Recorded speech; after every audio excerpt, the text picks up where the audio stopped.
بسم اللہ الرحمن الرحیم۔ السلام علیکم۔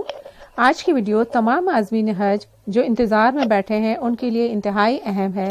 اس ویڈیو میں سب سے پہلے وزیر مذہبی امور نور الحق قادری نے جو خوشخبری سنائی ہے ان کی اپنی زبانی وہ بتائی جائے گی، اور پھر اس کے بعد ہوپ ذرائع نے جو حج سے متعلق دعویٰ ظاہر کیا ہے وہ بھی آپ کو بتایا جائے گا۔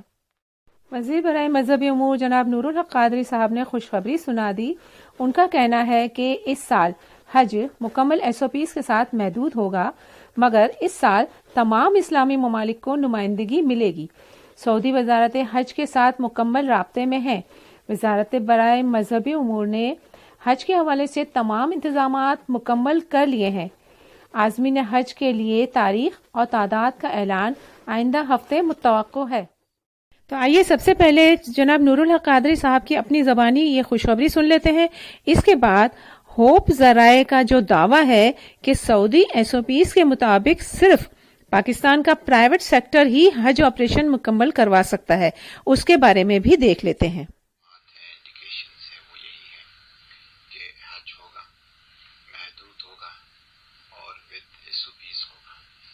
پچھلے سال تو بہت ہی محدود تھا اور بہت ہی کم تعداد میں لوگ گئے تھے۔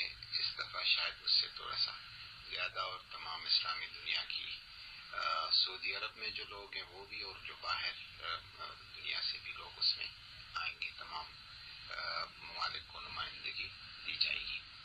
اب اس کی کوئی حتمی تعداد کے کتنے ہوں گے، وہ ساری چیزیں وہ اس پہ انحصار ہے کہ وہ اس پہ بحث اور ان کی مشاورت جاری ہے۔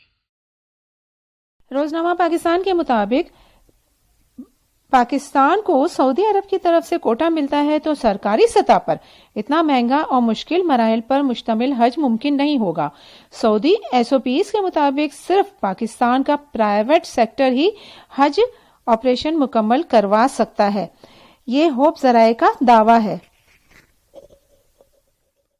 تفصیل کے مطابق دنیا بھر کے اسلامی ممالک کی طرح اہل پاکستان بھی حج 2021 کے حوالے سے سعودی پالیسی کے منتظر 15 شوال کا شدت سے انتظار کیا جا رہا ہے۔ حج گزشتہ سال کی طرح سعودی شہریوں تک محدود ہوتا ہے یا عالمی سطح پر خارجی حاجیوں کو بھی اجازت ملنی ہے؟ حتمی اعلان خادمین حرمین شریفین کریں گے۔ پاکستان میں حج 2021 کی سعادت حاصل کرنے کے خواہش مند افراد کا پرائیویٹ حج آرگنائزیشن سے معلومات حاصل کرنے کا سلسلہ جاری۔ بعض عازمین زبردستی بکنگ کروانے اور ادائیگی کے لیے بضد حج آرگنائزیشن کا سعودی پالیسی کا انتظار کرنے کی درخواست۔ جوں دن گزر رہے ہیں حج 2021 کے حوالے سے خدشات بڑھ رہے ہیں۔ دلچسپ امر یہ ہے کہ حج کو چند ہفتے باقی رہ گئے ہیں۔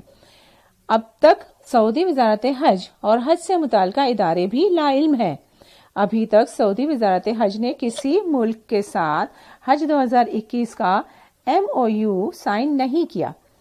دنیا بھر کی ایئر لائنز اب تک فلائٹ شیڈول دے دیتی ہیں اور تمام ممالک عازمین حج کی بکنگ مکمل کر کے ان کی ٹریننگ کا مرحلہ مکمل کر لیتے ہیں۔ حج 2021 کے حوالے سے اب تک جو بھی خبریں سامنے آئی ہیں وہ کرونا ویکسین کے حوالے سے ہیں۔ کہا جاتا ہے کہ حج 2021 میں صرف ویکسین کورس مکمل کرنے والے شریک ہو سکیں گے۔ پاکستان کو اگر کوٹا ملتا ہے تو سرکاری سطح پر اتنا مہنگا اور مشکل مراحل پر مشتمل حج ممکن نہیں ہوگا۔ ہوپ کا دعویٰ ہے کہ سعودی SOPs کے مطابق صرف پاکستان کا پرائیویٹ سیکٹر ہی حج آپریشن مکمل کروا سکتا ہے اور اس کے لیے تیار بھی ہے۔ کہا گیا ہے کہ حج 2021 میں خارجی حاجیوں کو اجازت ملتی ہے تو حج 2019 کے مقابلے میں کم از کم دگنا مہنگا ہوگا اور سخت شرائط کے ساتھ ہوگا۔ دلچسپ امر یہ بھی ہے کہ ابھی تک کسی ایئر لائنز نے فلائٹ شیڈول جاری نہیں کیا اور نہ ہی وزارت مذہبی امور نے سرکاری اور نہ پرائیویٹ بکنگ کی منصوبہ بندی کی ہے۔ اب تک کی خبر کے مطابق کسی بھی وقت حج کا اعلان ہو سکتا ہے، لہٰذا اپنے ڈاکومنٹس تیار رکھیں اور ویکسین ضرور لگوا لیں۔ جس کا بلاوا آئے گا وہ ضرور جا سکے گا انشاءاللہ۔ حج سے متعلق کوئی بھی خبر آئے گی آپ کو اس چینل پر ضرور مل جائے گی۔ Be optimistic, hope for the best, but be ready for the